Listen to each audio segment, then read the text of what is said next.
Bom, avançando um pouquinho no estudo das funções, vai para o último tópico que dá para trabalhar, que é a função afim ou função de primeiro grau, né.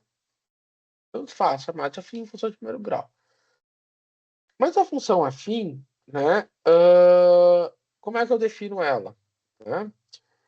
Ela é uma função, né, em que ela tem como, né, ou seja, é uma função y igual a f de x, né, tem essa relação y e x através da relação f, né, onde essa f de x é definida por x mais b, onde o a e o b são números reais, né. Então o que eu quero dizer com isso, né, que a minha função de primeiro grau, elas são elas são funções dadas por polinômios de primeiro grau. Por exemplo, 2x mais 1, né. Quem é o a?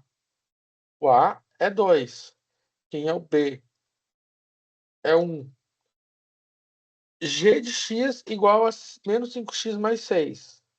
Quem é o a? Menos 5. Quem é o b? 6. G de x igual a x sobre 3 mais 8. Quando eu tenho x sobre 3, é a mesma coisa que ter 1/3 vezes x. É a mesma coisa. Então, nesse caso, o A é 1/3 e o B é 8, né. Então assim, a função de primeiro grau, ela é uma função bem simples, né, uma função, definida por um polinômio de primeiro grau, onde eu tenho o A e o B, né, são valores reais, certo. Mais adiante, hoje a gente ainda vai ver quem é o A e depois a gente vê quem é o B.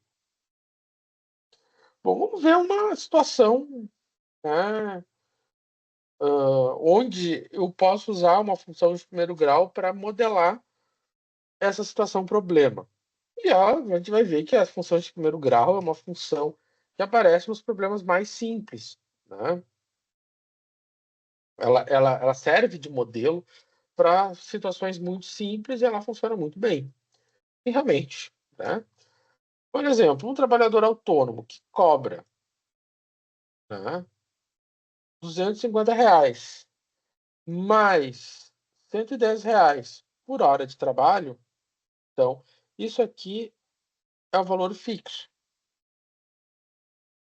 né, ou seja, ele tem um fixo mais R$ 110 por hora, né.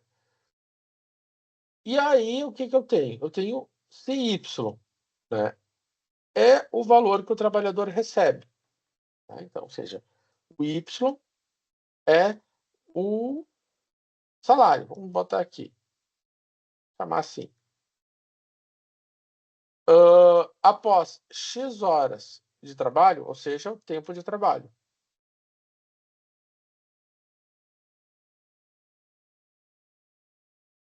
Ele pede para determinar, hã, quanto irá receber o trabalhador em 5 horas. Então, o salário dele é Y.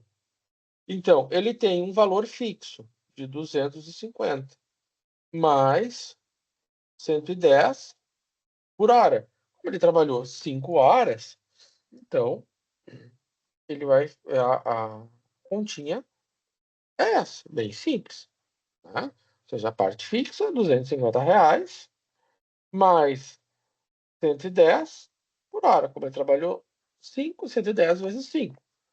Isso dá R$ 800. Agora, quanto irá receber por X horas? Eu não sei quantas horas ele vai trabalhar por X horas. Então, o Y, ele vai depender do quanto ele vai trabalhar, né. Então eu vou trocando esse valor de X, vai mudando o meu valor de Y. Então o X é a nossa saída, né, a nossa variável dependente, e o tempo de trabalho, né, o tempo trabalhado é a nossa entrada, seja variável independente. né? E aí aqui ele pede para falar do domínio, né? Bom, qual é o domínio? A gente tem que olhar para o contexto. Porque quando eu olho para uma função como essa, a gente poderia pensar no domínio sendo os números reais, porque o x pode ser qualquer número real. Pode ser menos 1000. Pode, não tem nenhum problema. Mas só que nós temos um contexto, um contexto de horas trabalhadas, né? Então, quantas horas alguém pode trabalhar? Bom, poderia pensar que a pessoa pode trabalhar, né? Ou seja, x é um número real, em que pode ser de 0 a 10 horas, né? Para trabalhar 10 horas, para trabalhar 20 horas? Não, né? Ninguém trabalha 20 horas direto assim, né? Então, pode ser de 10 a, né? 0 a 10 horas. Não ficou especificado, né, aqui o tempo que ele trabalha. Mas é, na verdade, o domínio, né? É o tempo, né? Trabalho. É quanto tempo ele demora, quanto tempo ele tem disponível para trabalhar. Quanto tempo ele tem disponível para trabalhar, né? Dentro desse tempo, o tempo que ele trabalhou é o salário dele, certo? Tá. E aí ele também tem a imagem aqui. Aqui eu tinha um PowerPoint por trás, que eu esqueci. Aqui nesse que eu já estava programado, aqui ele diz que o X é o valor, né? É o valor do tempo, maior que zero. Ok, mas aqui eu botei um limite, né? A gente tem que ter um limite de trabalho, uma carga horária. Aí nesse intervalo, né? Então, sei lá, se ele tem 15 horas disponíveis para o trabalho, então esse domínio dele é esse. Mas se ele trabalhar só 8 horas, esse aqui é o que ele tem para receber de salário. Mas o domínio dele seria 8, seria 15, ponto. Mas está correto, né? De 0 horas para frente. E Y, né? A partir do início do trabalho, né? Ou seja, ele está olhando para a, a imagem. A imagem está aqui. A partir do início do trabalho, o trabalhador começa a receber 250. Então, se é fixo, 250, ele vai ir para frente, né? Conforme ele vai trabalhando, conforme as horas que ele vai trabalhando, ele vai somando esses 250, ou seja, o Y maior que 250. Tá? Bom, então olhando, para finalizar, vamos olhar essa situação em é o A, né? Quando eu olho para uma função de primeiro grau, né? Então, aqui na função de primeiro grau, a função afim, o A ele chama de taxa, né? Depois a gente vai ver essa definição de declividade, porque isso aqui está mais relacionado com a geometria analítica, né? Na geometria analítica a gente diz que o A é a declividade, né? Mas aqui no cálculo a gente diz que o A é a taxa. Como é que a gente determina a taxa? A taxa é uma divisão, a variação do y sobre a variação do x, né? Ou seja, o del, né? A letra delta maiúsculo, ela se refere a uma diferença, uma variação, né? Então, o delta y corresponde ao y2 menos y1. Delta x corresponde ao x2 menos o x1. Né? Então, quando eu escrevo isso aqui, né, delta y sobre delta x, eu estou fazendo y2 menos y1, x2 menos x1. Tá? Vamos ver quem que é x2, quem é x1, quem é y2 e y1. Mas a ideia é que o delta é uma variação, né? Uma variação em x e depois embaixo uma variação em y. E variação é um menos o outro. Tá. Vamos entender o A partir desse problema. Então, se um trabalhador autônomo faz um serviço de 4 horas, ele trabalhou 4 horas e recebe 940.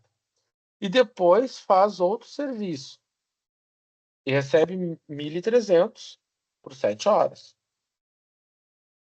Quanto esse trabalhador está recebendo por hora? Né? Como é que eu vou descobrir isso? Então, vamos pensar o seguinte. Se X, o número de horas trabalhadas, e Y, o valor em reais que o trabalhador recebeu, né? Então, vamos definir isso aqui. Então, X é o número de horas e Y é o valor em reais que ele recebe. Então, primeiro, vamos ver a primeira situação.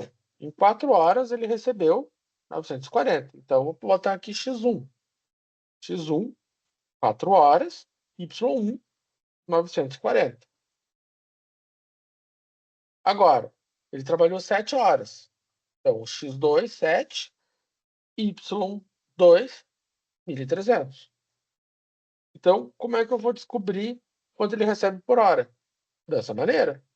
ΔY sobre ΔX. Ou seja, Y2 menos Y1 dividido por X2 menos X1. Ou seja, quem é o Y2? 1.300. Quem é o Y1? 940. Quem é o X2? 7. Quem é o X1? 4. Então, ele recebe 1.200. Ele cobra R$ 1.200, ou melhor, 1.200, R$ 120 a hora. Né? É isso que ele está cobrando. Né? Então, o A, como a gente disse, ele é a taxa. E realmente, né? R$ 120 por hora é uma taxa, é uma divisão. Eu tenho reais por hora. A cada hora eu tenho que pagar R$ 120. Bom, então para finalizar, né? Deixa eu ver uma coisa aqui. Isso aqui eu finalizo finalmente. Então, suponha que um trabalhador autônomo, do exemplo anterior, além de cobrar R$ 120 por hora, cobre um valor fixo pelo serviço. Né? Se esse trabalhador realiza um trabalho em 4 horas e recebe R$ 940, e depois faz outro serviço e recebe R$ 1.300 por 7 horas, qual é o valor fixo? Né? Então, agora eu estou olhando para o valor fixo. Né? Ele tem um valor fixo. Para chegar lá, ele cobra um valor. Então, a pergunta é quem é o valor fixo. Então, vamos olhar para a função de primeiro grau, né? Só para a gente dar uma pensada um pouco. Né? Né? O A gente viu que ele é a taxa. E o B é o valor fixo. O B é o valor fixo. Então, vamos ver o seguinte. Né? Vamos fazer o equacionamento.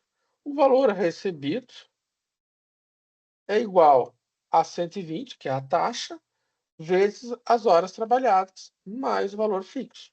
Né? É isso aqui, esse é o equacionamento que eu tenho. Então, Y é o valor recebido, o X são as horas trabalhadas. A taxa a gente descobriu anteriormente, né? Porque por hora ele cobra R$ 120. Beleza.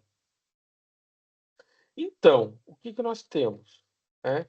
Tem-se, então, uma função afim, né? Ou seja, o Y, a gente tinha escrito aqui com a caneta, o Y, né? O valor recebido, e o X, as horas trabalhadas, dessa forma, né? Eu tenho Y igual a 120B. Né? Como eu tinha equacionado aqui, né? Então, Y, X, e aqui o B. Tá, o B é o nosso valor fixo. Então, como é que eu vou fazer para determinar o B? Né? Então, para determinar o B, o que ele está dizendo para nós? Que é para escolher qualquer uma das situações. Como assim? Eu tenho duas situações aqui. Né? Quais situações eu tenho aqui? Eu tenho que ele trabalhou 4 horas e recebeu 940. Qual é a outra situação? Trabalhou 7 horas e recebeu 1.300. Então, posso escolher qualquer uma delas. Se eu pegar essa situação aqui, que trabalha 4 horas e recebe 940, como é que eu vou determinar o valor fixo? Muito simples. Esse aqui é o Y, esse aqui é o X. eu vou conseguir determinar o B, né? Então, ou seja, se eu tinha y igual a ax mais b, então eu tenho 940 igual a 120 vezes 4 mais b. Desta maneira, o que acontece? 120 vezes 4 dá 480. Esse 480 vem para o outro lado, então fica 940 igual a 480 menos b. 440 menos 400 mais b, né? 480 igual a b. E pode ser escrito também dessa maneira, não tem nenhum problema. E isso aqui dá 460. Então, o preço fixo dele é 460. Ah, professor, mas se eu tivesse pensado por outro lado, né? Se eu tivesse pensado pelo fato de que ele recebeu 1.300, né? E trabalhou 7 horas, né? E o X foi 7. Será que o B também ia dar 460? Vamos descobrir. Então, era y, né? Tá aqui, y igual a ax mais b. O y é 1.300, o a é 120, que é a taxa, o x é 7 mais b. Resolvendo essa equação, né? Ou seja, meu objetivo é determinar o b, eu vou ter o quê? 1.300, deixa eu pagar algumas coisas aqui. 1.300. Agora, 1.300 igual a 120 vezes 7, isso aqui deve dar 840 mais B. Isso dá 72, é isso aí. Agora, como é que eu vou determinar o B? Menos 840. E aí, isso vai dar quanto? Vai me dar os 460, né? Menos 840, os 460. Então, qualquer uma das situações está correta. Você não precisa pegar, né? Não tem uma situação, né, única. Você pode pegar essa primeira, 4 horas recebeu 940, ou 7 horas recebeu 1.300. Para mesmo, certo? Bom, semana que vem eu vou falar mais, eu vou finalizar a disciplina falando sobre equação, função de primeiro grau, tá? E daí a gente vai falar um pouco sobre o gráfico da